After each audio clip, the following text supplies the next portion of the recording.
live stream people. I'm going to say it's I'm a wood turner based in the UK, and I specialise in making wooden bowls. So I did jump on yesterday, and I think I got up to about 14,000 people watching the live stream, and yeah, it was quite interesting. I was going to say the account is pretty much brand new here on YouTube, and yeah, I just wanted to jump onto the platform to share some of the information about wood turning, etc. So that's kind of interesting. You say don't forget to drop me a follow or subscribe, or if you really like the content, don't forget to drop me a like as well. And but yeah, so today I'm working on a piece of oak, and it's very dense hardwood. So it's I turned a piece of oak yesterday, and yeah, it turned out beautiful. So if you want to see me transform this block of wood into a practical wooden bowl, follow along. I was going to say, and yeah, I've been wood turning for a couple of years now, and yeah, I get fascinated by what you can turn on a wood lathe. So it's I don't just make bowls, I make vases, I make platters, I make decorative items and stuff like that. So if that's any interest, don't forget to drop the account and subscribe. I think I set the account up about 3 weeks ago. I think I'm nearly up to 140.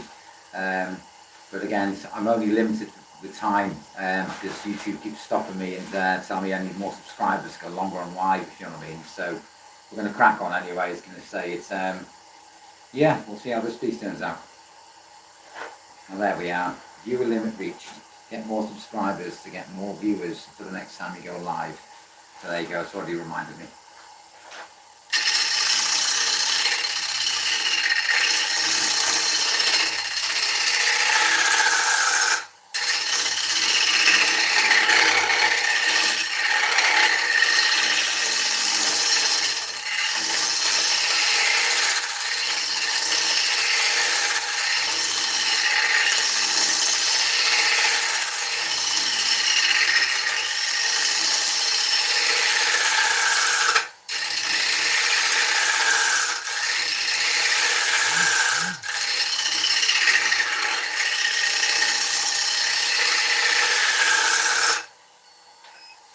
What I'm doing at the moment, I'm just trying to get a bowl into some kind of shape, like some kind of form, so you get this natural curve over the log, really, to create obviously a natural looking bowl. It's I could leave some of this bark on as a bit like a featured piece, but what tends to happen is when you leave it on and it dries out, this bark will become very brittle and it starts breaking off, etc., and it just ruins the aesthetics of the bowl. So you can imagine I've got a nice bowl on the side, and at first it looks great, and then 6 months down the line it starts breaking off and stuff like that, and it just ruins the look of the bowl. So my aim at the moment is to just remove all of this bark on both sides. So if you're enjoying the live stream, don't forget to drop me a like, and yeah, if you're really interested in wood turning or want to learn about wood turning and want to know more, don't forget to subscribe to the channel. I think I'm up to nearly 140 subscribers in 3 weeks, so I don't know if that's good or bad, but yeah, we'll crack on anyway.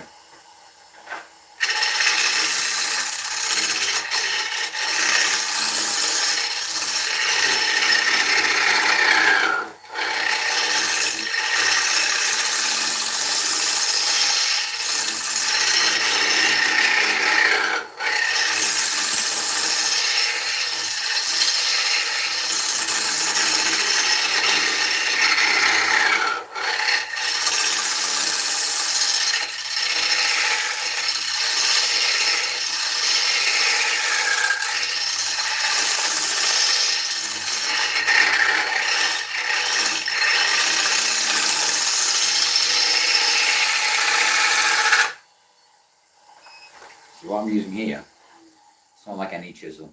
It's actually called a bowl gouge, and it sits with a profile right on the tip of the gouge. And this bevel, I try and maintain as much contact to the wood as possible. And as it spins, it actually cuts the wood. So it's but yeah, it's I wouldn't say wood turning is difficult, but there is a technique to it. There is a particular skill. So well, anybody can jump on the lathe. It's just knowing how to use the tool and where to place it, really.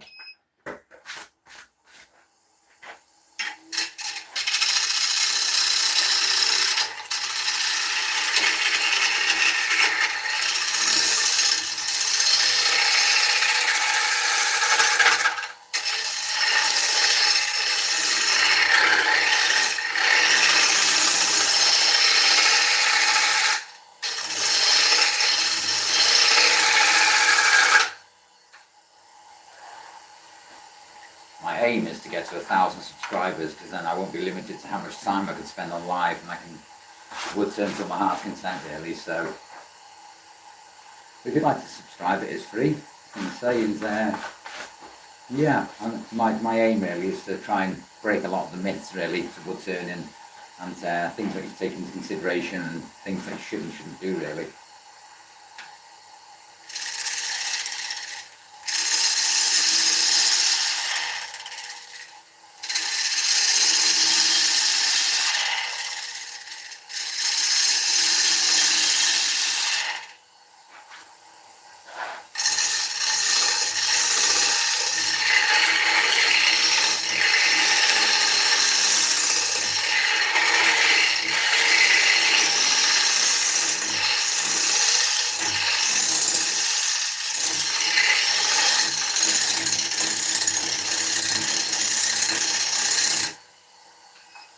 What am I bouncing on there? I'm sure it's bark.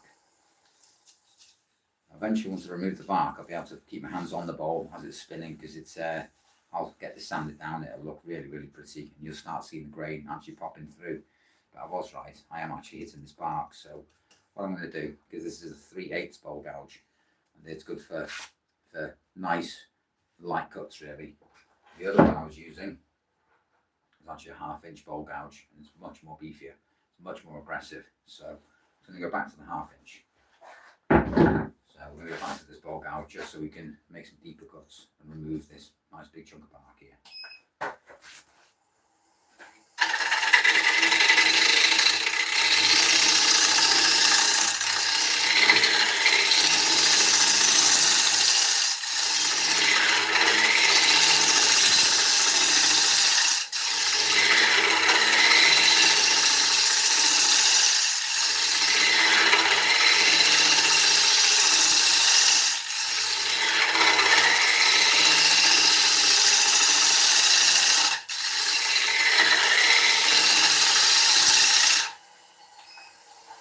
Now this does start off as like half a log, so basically I take a log and I slice it right down the centre, and I take the pith out, because the pith is the softest part of the wood, the heart, the core of the log.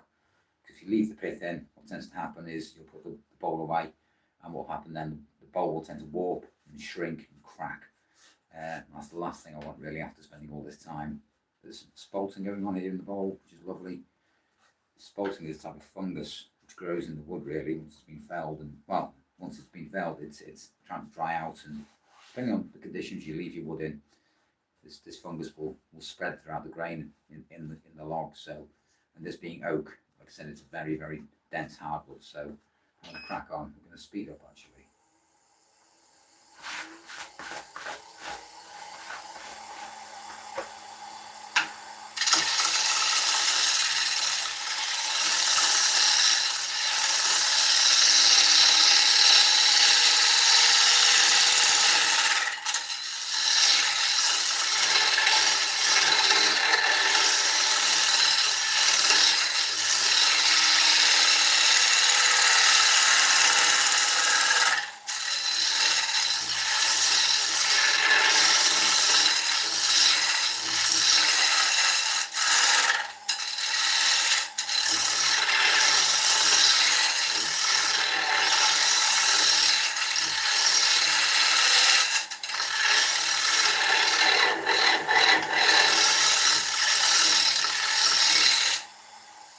The faster this lathe spins, the cleaner the cuts that I'll make actually on the timber.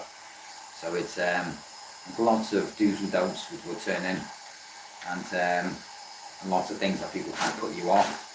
And it's like I said, with any type of piece of machinery, it can and will hurt you if you're not careful. So one of the reasons why I wanted to jump onto YouTube is break some of those myths.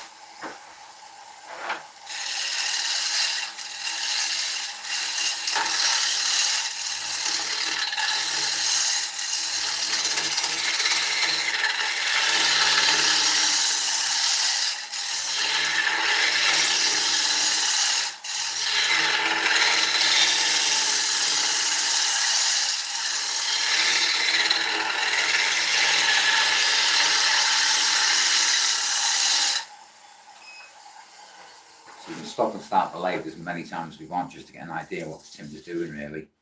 As you can see, I'm starting to get to the surface now, so it's because as you can remember, this thing's spinning towards me, so when I'm coming round, eventually it's going to be removing timber all the way around the ball, well, all the way around the timber. So it's yeah, once we've got it round, well, roundish, we'll put a foot on it, and basically what the bowl sits on. We'll also create a tenon, which is what I'll create in a minute. So but first of all, let's get rid of that bar.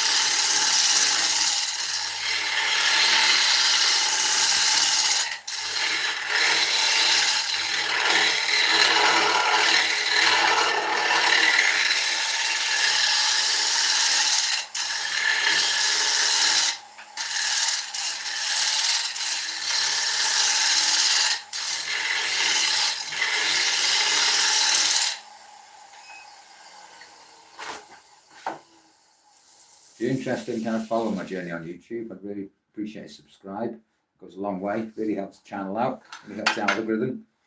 And say it's yeah, thought I'd just jump on really and just share some of my experiences with turning, and yeah, some of the stuff that some of the challenges I have when I'm turning, things that I avoid, well, things like types of timber I avoid, I mean the way I use my tools, the tools I use, the speeds I run at, etc.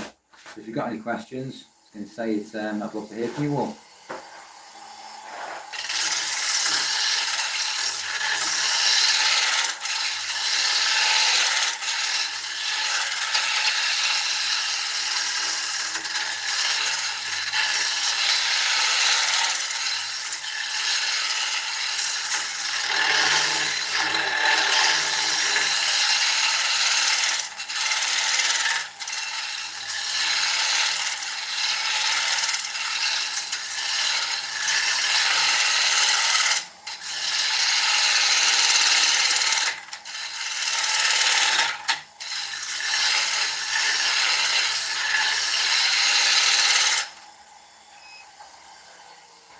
Right, so let's have a look at this log now.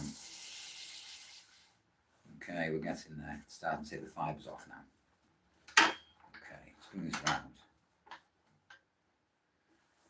All I'd like to do is just guide a good understanding where this is coming round, see.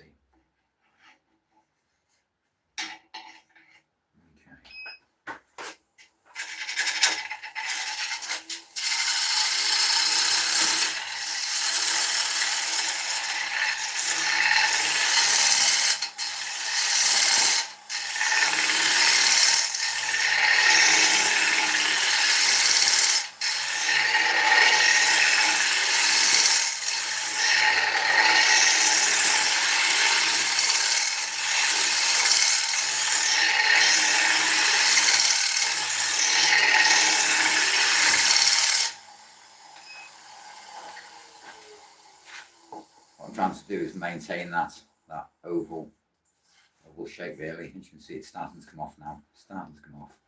So what I'm trying to do is come off a bit of a 45-degree angle. So when I'm actually coming in, I don't want to end running off the end of the tool rest. So but we are certainly making progress.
Now, I think later this afternoon what I'm going to try and do is grab one piece of timber which I hate working with, and it's willow.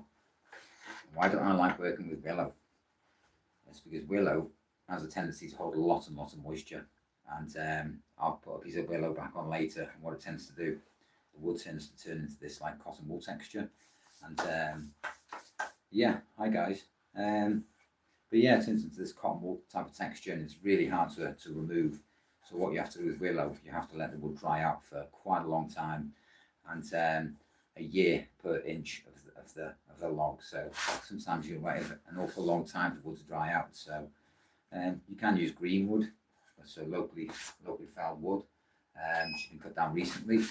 But again, if you're turning green wood, that's you've got to be prepared for challenges really.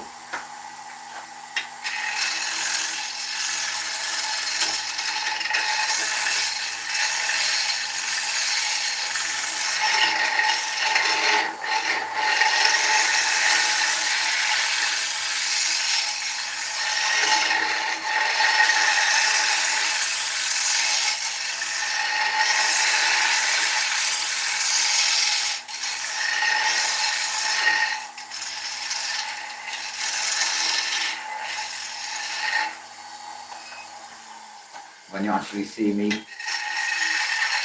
bringing the gouge towards me, it's called a shear cut, like a pull cut is what they call it. It's actually when it's coming back towards me. But then when you actually see me moving away from the timber, it's actually called push cut. So yeah, they both have different cuts really. So I've got a tiny bit of bark to remove there. Then we'll create the tenon, we'll create the shoe, or the foot as they call it. And we'll flip the ball around and we'll actually hollow it out. So if you join the live stream, don't forget to say hi, don't forget to drop me a like, and if you're really interested in following my journey on YouTube, don't forget to drop me a subscribe. It all helps the channel, really helps the channel out.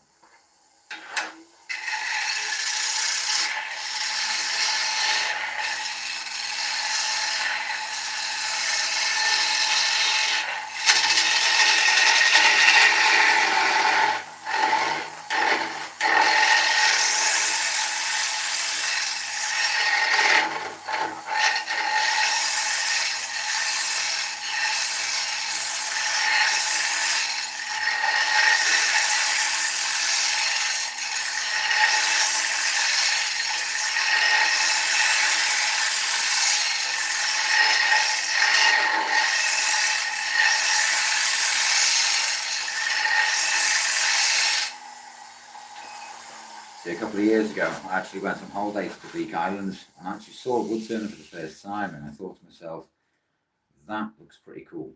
Okay, that looks very interesting.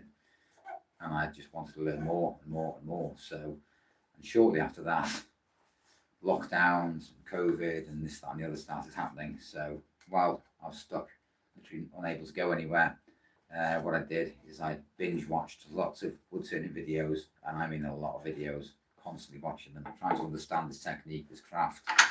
And then once lockdown was over, I got myself a lesson, and one lesson from a professional woodturner, and the rest is history.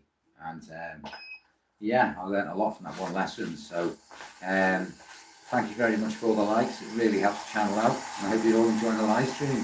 As you can see, I've kind of got that oval shape now. It's what I'm going to do is just tidy up some of these tool marks and just speed up the time.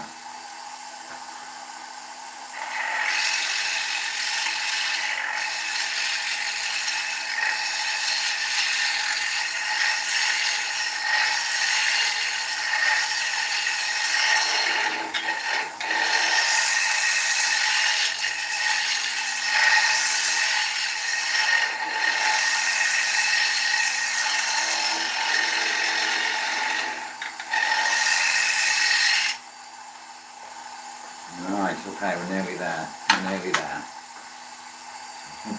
I want to get as close to the wood as possible, because if you leave any gaps between the tool rest and actually the timber, what can happen if you're not careful is your gouge, your bowl gouge, can actually get caught between the timber and the tool rest, and it can literally yank you up. It can really hurt your shoulder and your hands and your wrists and your fingers. So but yeah, I've got a couple of little tool marks here actually in the top of the bowl. Now the lighter part of the wood, I was going to say this is more like a white oak, and then the darker tan colour is more like the heart of the wood. So it's yeah, every piece of timber has got its own grain, it's got its own characteristics, etc. So, but yeah, this piece is oak, so it will turn out beautiful this will when I'm finished.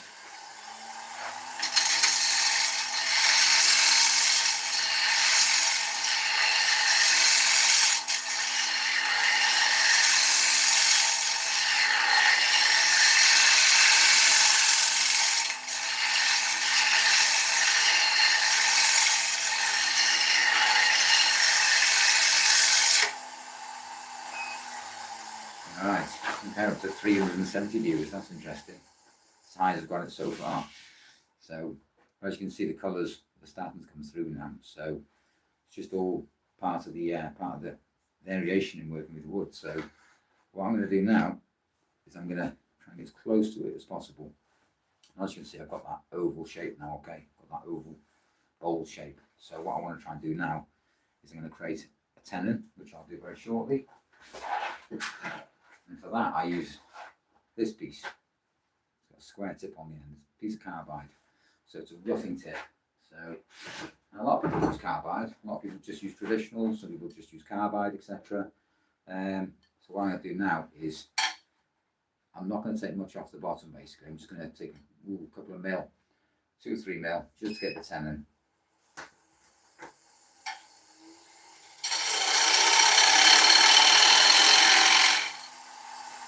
That is a tenon, okay? That's just a tenon. It's going to hold the bowl, okay, when I flip it round.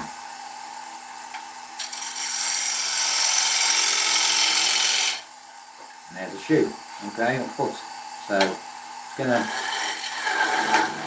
clean the tenon up a little bit.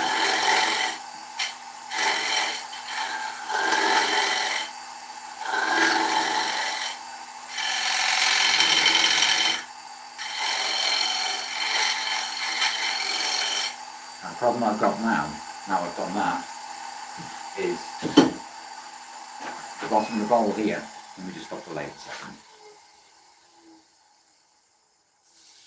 The problem I've got now, because I've created that tenon and I've created that foot, that shoe, okay? I've got this flat base here now, okay? So what I want to try and do is use that flat base and actually bring it back into the bowl so it actually matches the flow of the bowl. Otherwise we're going to have this nice curve and it's just going to get to a flat edge. So what I want to try and do now is actually bring that back in into the form of the bowl. So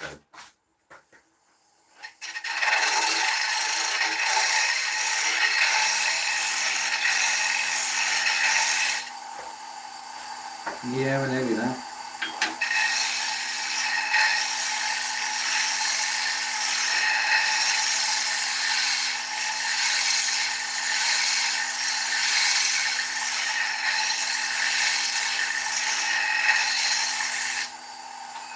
Okay. Right, let's stop it there a second. See, I can put my hands on it now, okay? Because if this was still covered in bark and I put my hands on it, it's gonna really hurt my hands, okay? So let's look at the depth of that tenon there. It looks okay. Shoe's okay. I really like the colour of this piece of oak. It's really different. So just go around it. What I'd like to do now, let me just move the banjo and the rest out of the way. As you can see, the bowl is actually being supported, okay? There's a face plate on the other side. It's actually gripping it with the 4 screws, which I'll take out in a second. But while it's sitting like this, what I'm going to try and do is I'm going to try and sand it from this side, because once I flip the bowl around, I start to hollow the bowl out. Yeah, it's easy to get to, but it's much easier to get it while it's still facing this way around. So what I'm going to do is I'm going to look for some sandpaper. That's 120 grit, which is what I don't need right now. Okay, that'll be fine. So you start off with some 80 grit sandpaper, okay? And what I want to try and do is just smooth the bowl out.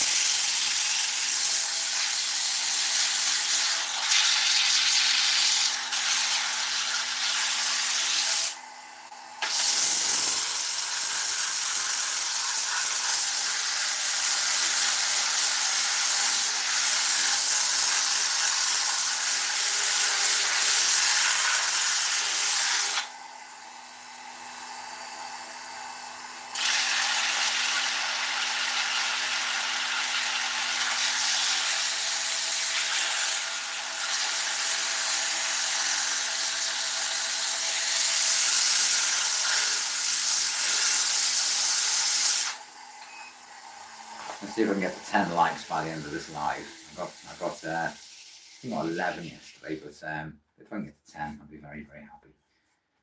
Say if you're interested in wood turning, don't forget to subscribe to the channel. I try and discuss wood turning in some kind of detail really. What I'm looking for is the key, okay? The key looks like this, okay? And it goes on the other side of the lathe. Now, as you can see, it won't turn now because I've locked the headstock, this beast at the top, okay? So I actually undo the chuck. Now we've got our bowl shape, okay? The bowl shape is there, okay? And here's the faceplate.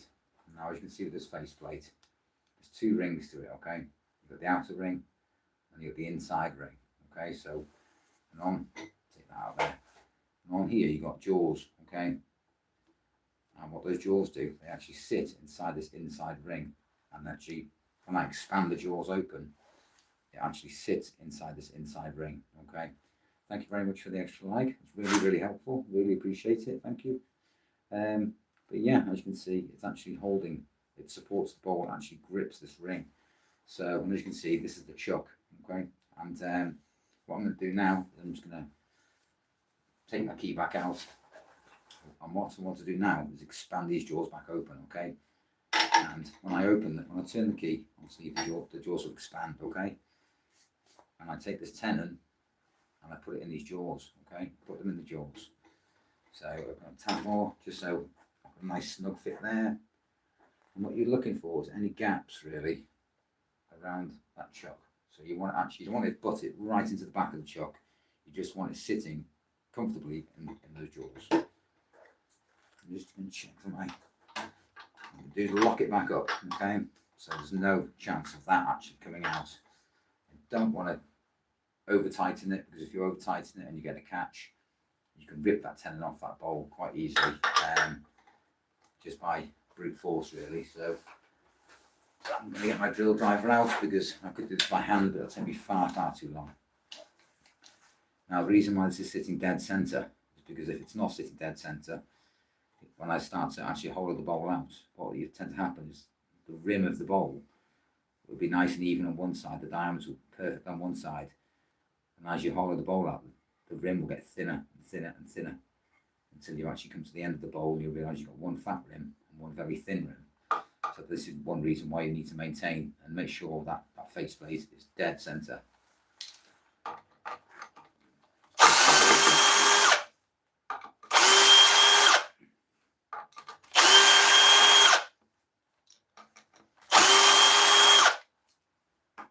Comes off, okay? Just comes off. Pop any tools out the way really, and what I want to try and do is just give us a spin. Just turn the speed down. And what I'm looking for is any kind of bounce, okay? Anything making. So I turn the lathe on. If it's not sitting true, what it'll look like it's actually not bouncing but wobbling actually in the chuck, which is the last thing I want. So. But yeah, we're at 95 revs there, which is the minimum speed it'll actually turn at. Will I cut anything at that speed? I'd like to expand you open. And so basically what I'm going to try and do now is I'm going to lock the banjo, which is actually supporting the tool rest, and yeah, lock the tool rest because you don't want that dropping or going anywhere. So what I'm looking for is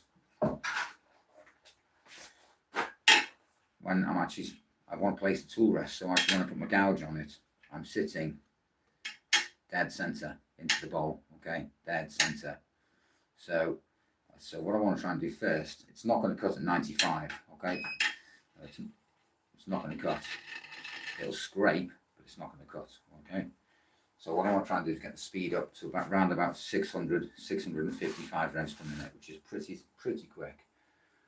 And this control panel up here, you can see me moving, okay? The big emergency stop button for any accidents. And I can run the lathe forwards, and I can also run it in reverse. And I can also make the belts tighter, etc. So what I want to try and do is get the speed up to a manageable speed. Okay, where are we now? We're going to 6. Oh, no, speed back up again. I'm trying to 650. 655. Okay, that'll do. That'll do. So what I'm looking for now is I want to start here in centre, okay, and I want to just come across with some shear cuts, really, a pull cut, just to clean the face of the bowl up, really. So but thank you very much for the likes. I really appreciate it. It goes a very long way and helps the channel out massively. So if you enjoyed the live stream, don't forget to drop me a like. If you'd like to see any more wood turning or know more about wood turning, don't forget to subscribe to the channel. Like I said, I only set the account up 3 weeks ago, and yeah, my aim is to debunk a lot of the myths out there, really. So but yeah, I'm trying to explain wood turning in a bit more detail without going out there and jumping straight into it like I did. So again, using this bevel on the left hand side, what I'm trying to do, start in the centre. I'm not going to come over here. I want to start from the centre closest to me, okay? I'm just going to pull towards me and clean that face up.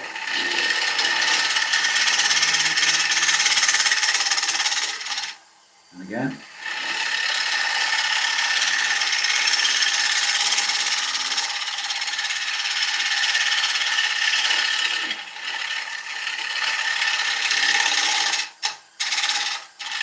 Right, so the face is nice and clean, okay?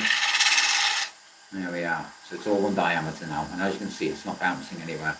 It's actually running at quite a nice speed there. So what I'll try and do now, I'm going to create a guide hole, okay, which is just in the centre, just there.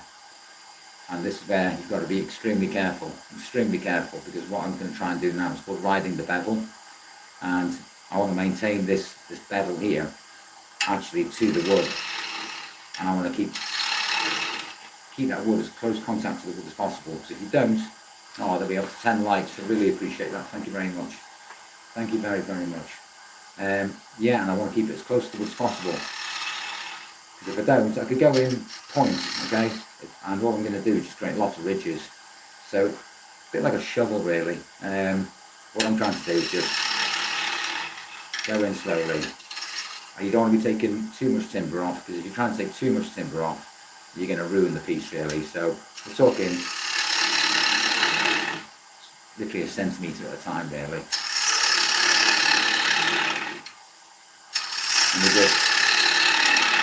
And we just keep going.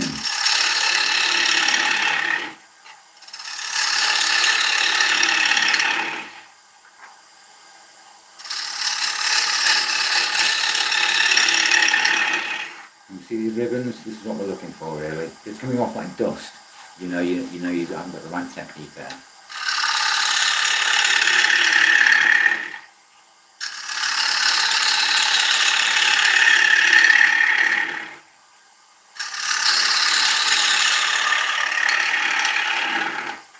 And with every pass, I try and get deeper into the bowls, so it's yeah, eventually I'll get to the bottom, and I'll probably leave maybe an inch from the bottom, but every pass I make I'm going deeper and deeper and deeper into the bowl, if that makes sense.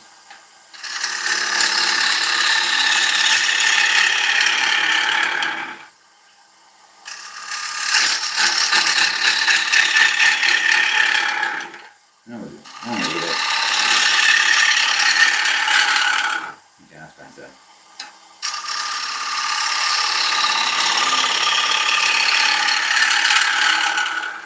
Now the worst thing to do when learning wood turning is actually gripping the flute, okay? You don't want to grip this flute, because you do get a catch when you're actually hollowing out or doing work on the bowl. It can yank you, okay? It can yank your wrists, and if you're gripping onto this, it's going to hurt, okay? So again, all I'm doing is supporting it, okay? Just supporting it.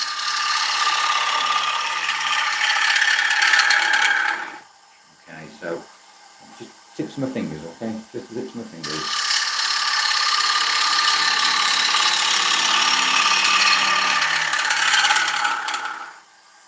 Just supporting it out.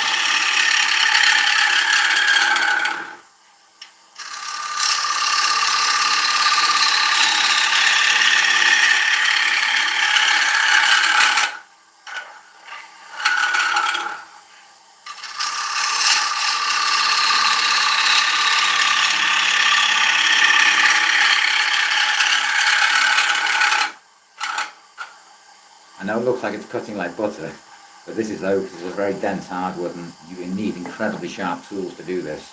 It's very dangerous to use blunt tools when wood turning, because all it's going to do is it's not going to cut, it's going to bounce. It's going to bounce on the timber.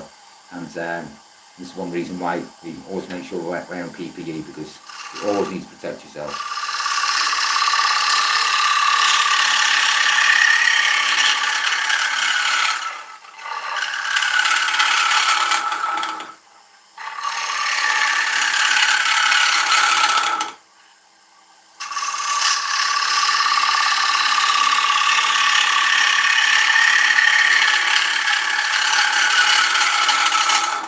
I apologise if it's quite noisy. It's quite noisy in here too. It's beginning to look a bit like a hamster cage after all the sawdust comes off, really.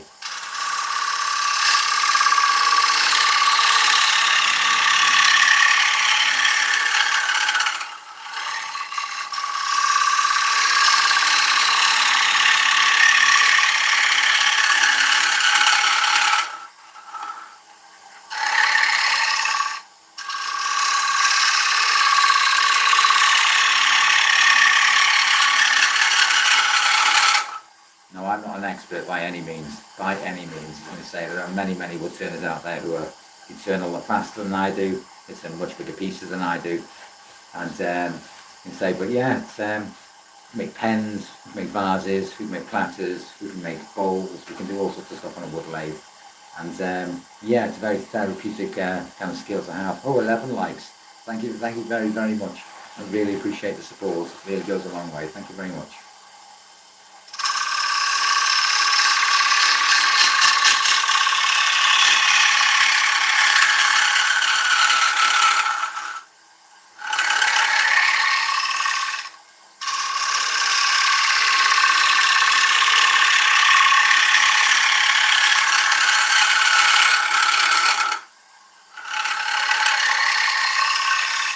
Now this is where you need to be incredibly gentle when actually hollowing a bowl. You can ruin it very, very quickly. And how do you do that? It's called a catch. And if you, I'm trying not to, I'm not going to show you what a catch is like. If it does happen, you'll know. What it does, it puts a big knot in the side of the bowl, really.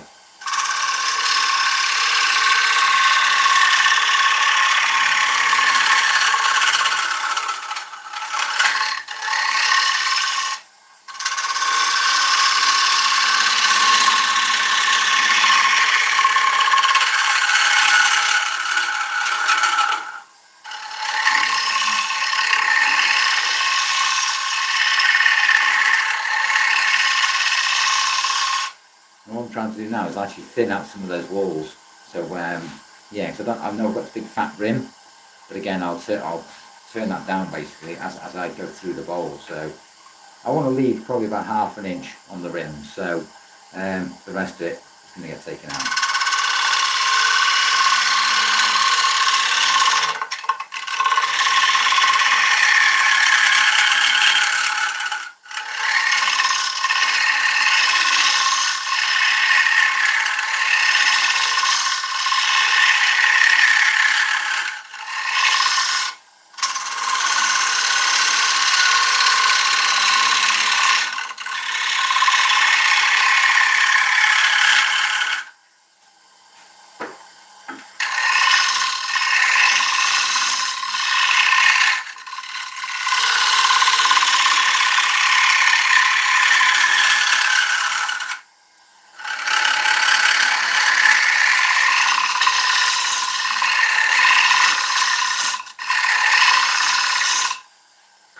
Now as you can see, I'm actually making more than one cut. I'm actually kind of coming in and I'm doing that push cut and the shear cut, just to kind of get around those walls.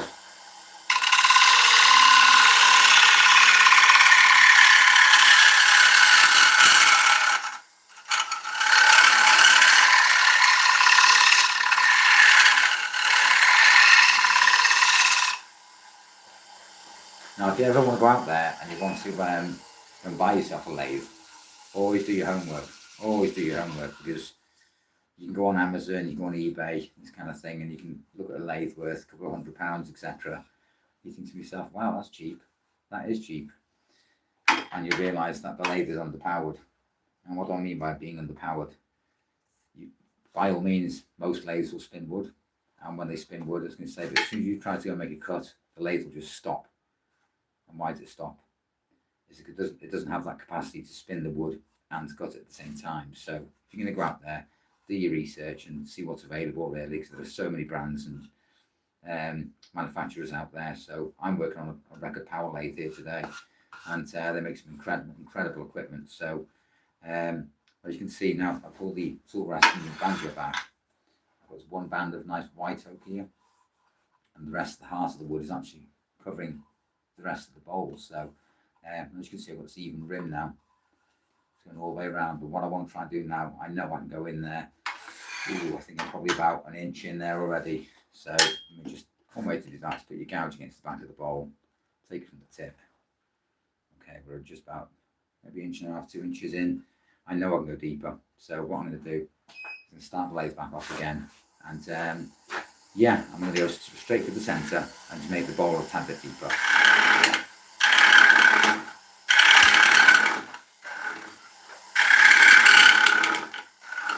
Okay, so where are we there? A little bit more. Okay, we're not going to go any more deeper than that really, because we're quite deep in there already. So what I'm going to do is just match it. Oh, there's a catch. Right. So what I'm going to do, I'm going to stop the wood and explain.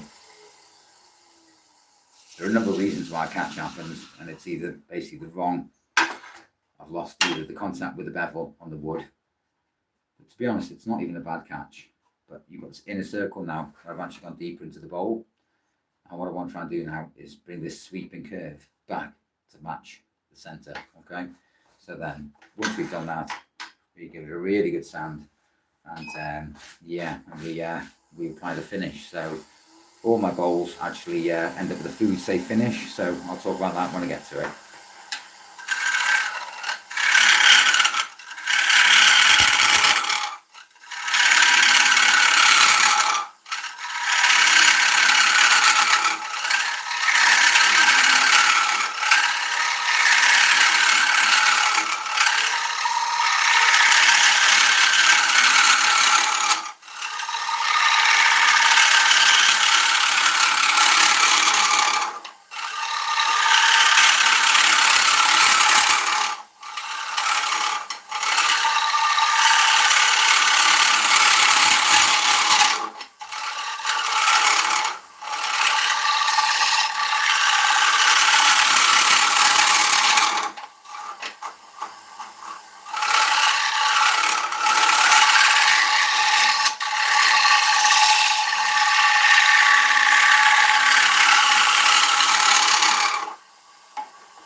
Right, so I'm just going to stop the lathe there on this.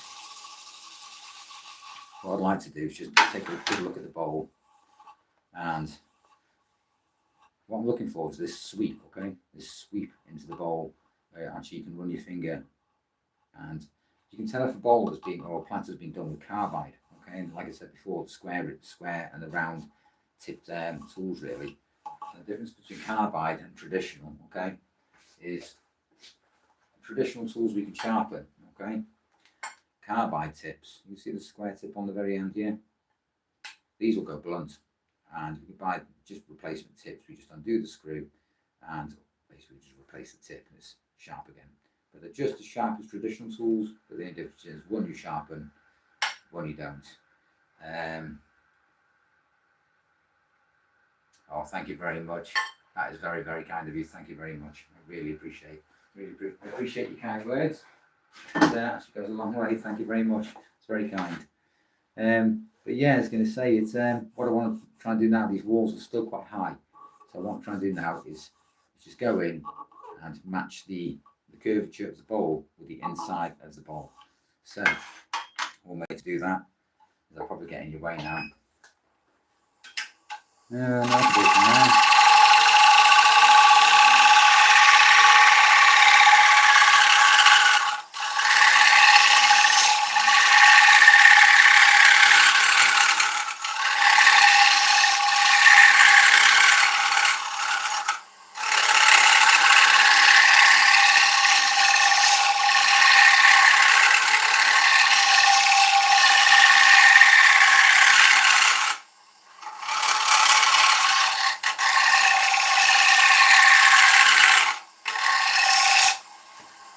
I'm trying to do is tidy the rim up, okay? And thank you very much for the likes. I really appreciate it. If you're enjoying the content or enjoying my live stream, don't forget to subscribe to the channel. It is free. Helps the channel out massively. And the more subscribers I get, I assume, the longer I can go live. So what I'm trying to do is I'm going to use this left-hand bevel now on the 3/8 bowl gouge. I'm just going to lightly go over the rim.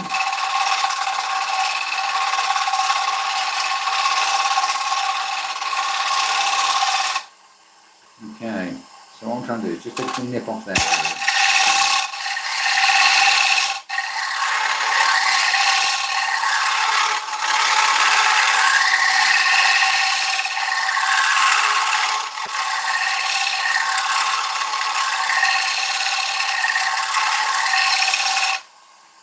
I've actually beaten my cider from yesterday, actually.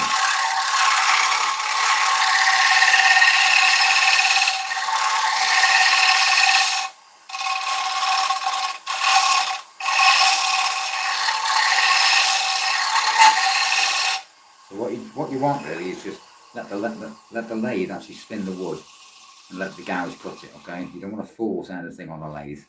And yeah, I'm quite happy with that. I'm very happy with that. I'd say it's be a nice salad bowl or something. Yeah, I'm say very, very happy with that.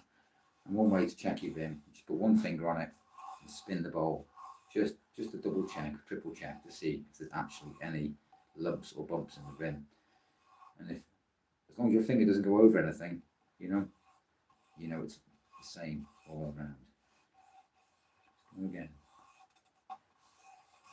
So this piece of oak is it's one of those types of wood really. If you look after the piece really, the piece will probably outlive you. It's but what I want to do now is, because I know the outside is fairly smooth, so what I'd like to do here is just sand over the back again, just do the rim, and then on the inside as well. So what I'm looking for is the 80 grit I had earlier. Okay, and what I'm using is a non-abrasive cloth really, just like a sponge, so I don't warm my fingers up as I'm sanding. What kind of wood is it? This is oak, British oak, so it's a very, very dense piece of wood really, and yeah, it's got some really nice characteristics. It's got some nice spalting on the white oak, and where the heart of the wood really, it's got that nice tan, so you can see the two different colour variations.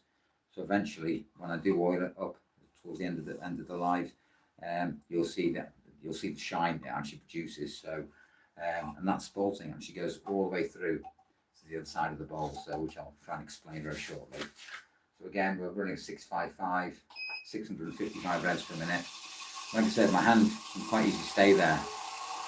It's not going to hurt, but if that had bark on it, then of course it's going to hurt. But one thing you should never do when wood turning is wear any type of jewellery.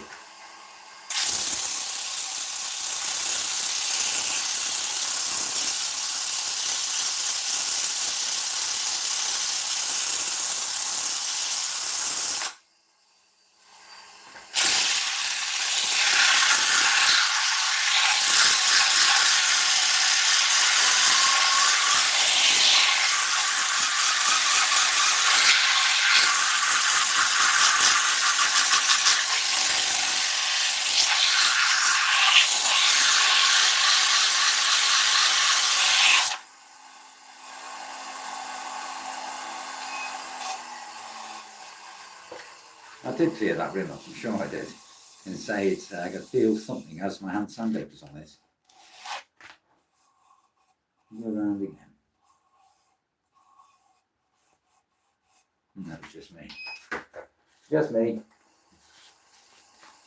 In fact, what I am going to do, get my drill guide out.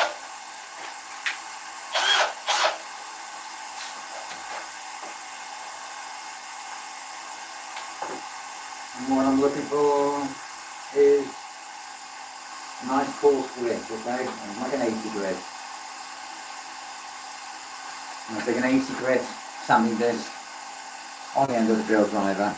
And this is what we call power sanding, okay? What I want to do here is I want to turn the lathe down to around about 375. That'll do. Because if I try and sand as the lathe is spinning at such a high speed, what it can do is warm the wood up. And what happens to wood when it warms up? It's yeah, don't wear jewellery. Don't wear jewellery, not unless you fancy losing a finger. Anything that can get caught in the lathe, especially the chuck, jewellery, long flowing clothes, long hair, etc. Which I don't need to worry about. Yeah, anything like that can get caught. And yeah, it's best just to. What I'm wearing here is a smock, okay, and there's no pockets on it at all. They are on the back. The reason why they're on the back is because if you're fumbling around in your front pockets here, and this is spinning, and you're looking for your screws or your chuck key or anything like that, and you pull your hands out, you can quite easily hit this, and it will hurt, okay, it will hurt. But you've got to remember it's still a piece of machinery, and say it can and will hurt you if you're not careful. So, so far I'm still running at 80, so what I'll try and do is I'm going to go around the outside of the bowl, do the rim and do the inside of the bowl and work through 3 different grits. I'm going to go through 80, 120, 240, and then basically, and then apply finish, which is where the shine comes in really.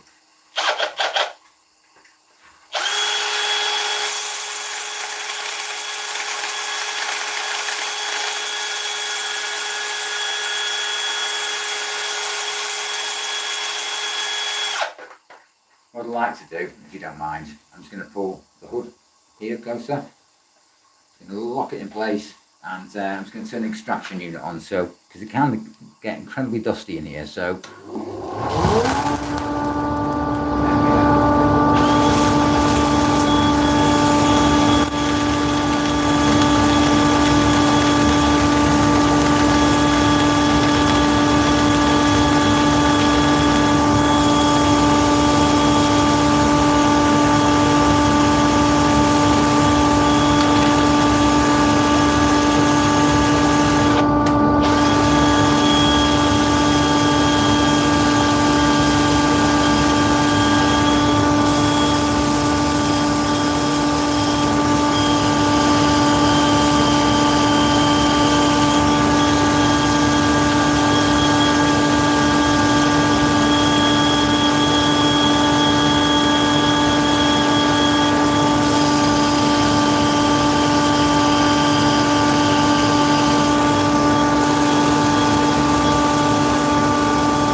My apologies there. You get incredibly noise. It's oh, it certainly is cheaper than a hospital visit. Definitely, definitely. So, bowl's lovely and smooth at 80 grit already. Okay, and yeah, it's taken shape now. So I'm just going to swap back over to a lighter grit now, which is going to be more like 120 grit. And the higher the grit in number, smoother it gets, okay? The lower the grit, the more coarse it is. So like a 50 grit will be very, very coarse. But 240 is very smooth. So that's my intentions here, is to make the bowl as smooth as possible.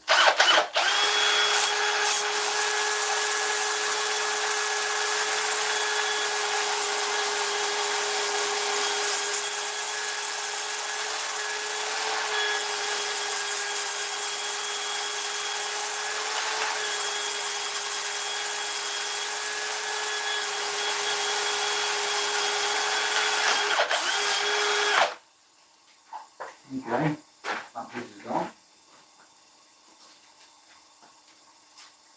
Again, 120, I'm just going to carry on the same process.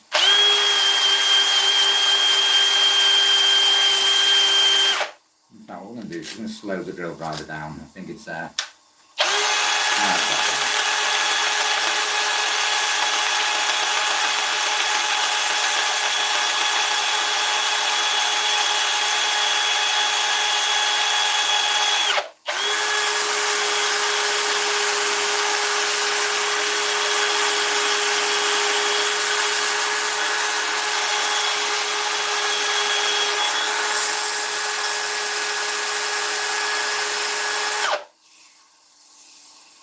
There we are, it's very, very, very smooth, okay.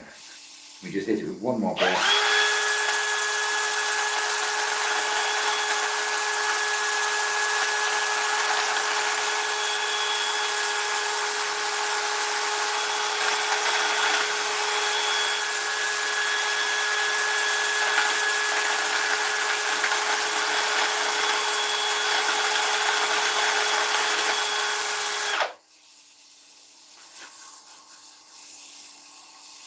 There we are, it's lovely and smooth, lovely and smooth.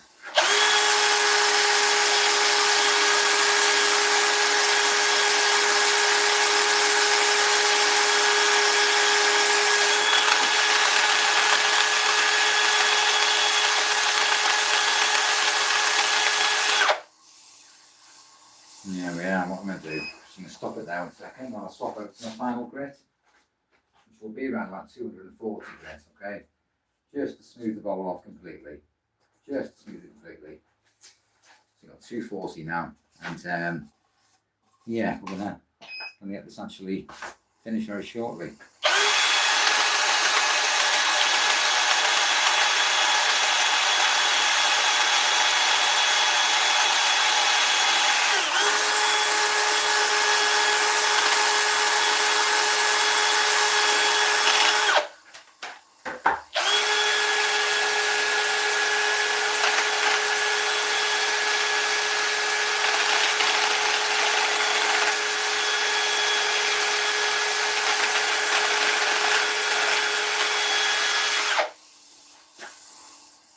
What I've actually done recently, I've just ordered myself a pressure pot, and what I'm going to do in the near future is you see people who do a lot of turning with epoxy and mixing it with wood, etc., like that, and coloured pencils, etc. So if anybody would like to see my my attempt with that, don't forget to subscribe to the channel. I'll share some of my my hints, my tips, my tricks, and whether or not it goes well or not. I was going to say I try to post as much as I can, really, not just the stuff that turns out great, but I also like to post the stuff which obviously challenges me as a wood turner. So, but yeah, I'm going to hit this now, just in the centre.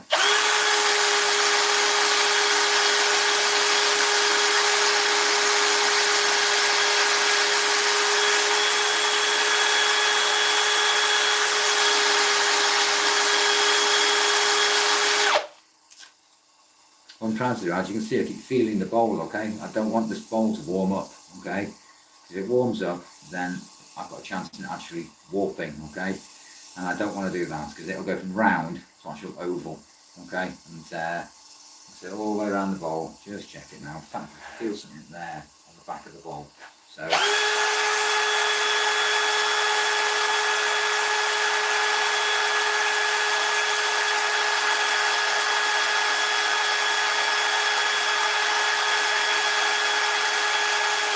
Get it?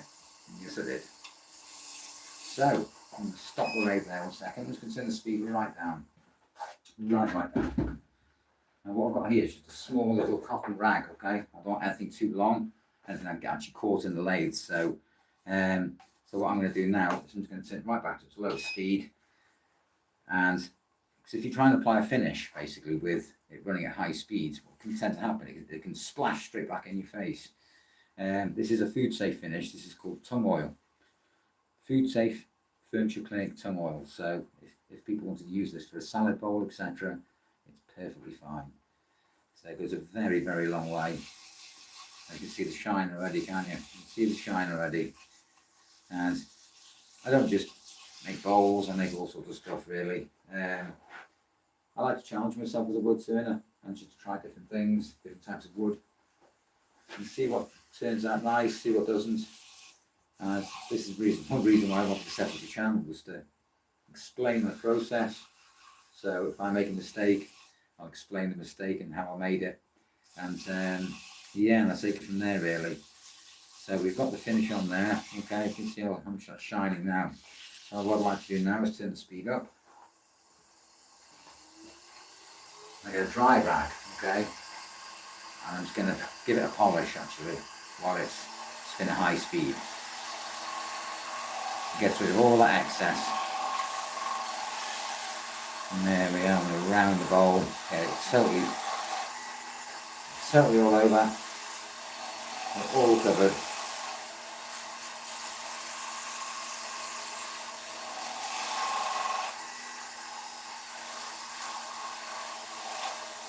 And there we are. I was going to say, but thank you so much for all the likes. Yes, tongue oil's brilliant stuff. There is an actual finish. Let me go get it 1 second. Let me go get it.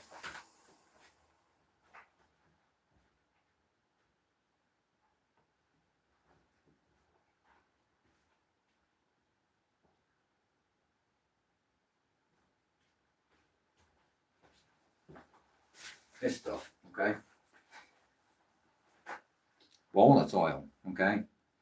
And in the UK, it's quite expensive. For this small little bottle, it nearly cost me nearly £13 just for a small bottle, but it does go a very long way. Exactly. I totally agree. I totally agree with you.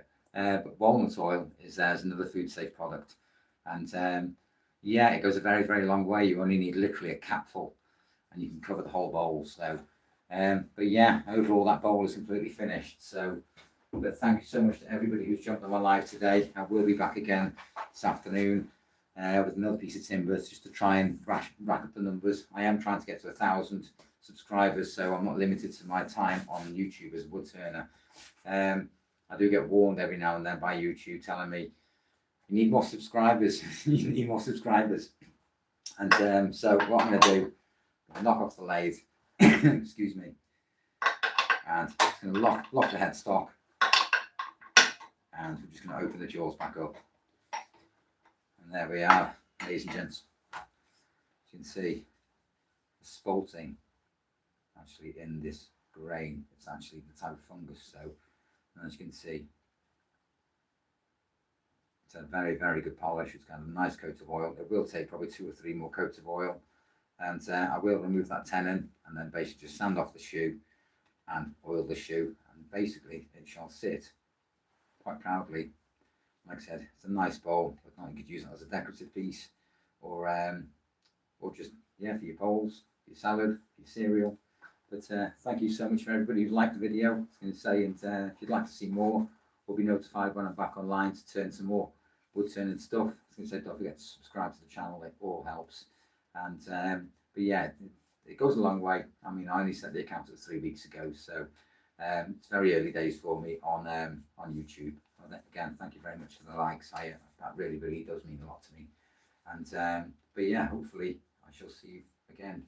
And like I said, if you'd like to know more, if you have any questions, don't forget to leave them in the video, and I'll try and get back to as many people as I can. But yeah, I'm going to go and have a cup of tea, as the British do. And yeah, hopefully I shall see you back on the other side. But thanks very much for watching. Thank you much for all your love and your support, and your comments and your likes, etc. Anybody who's subscribed, hopefully I shall see you in the next one. But thanks for watching. Take care, guys, girls, and YouTubers. And I'm going to put this away. I'm going to put it in the dark. I'm going to go and put it in the dark so it's nice and cool. Because if you leave in direct sunlight after it's just been turned, what tends to happen, the sunlight can actually make it warp. So a nice, cool, dark, dry place, basically. So, but yeah, 21 likes.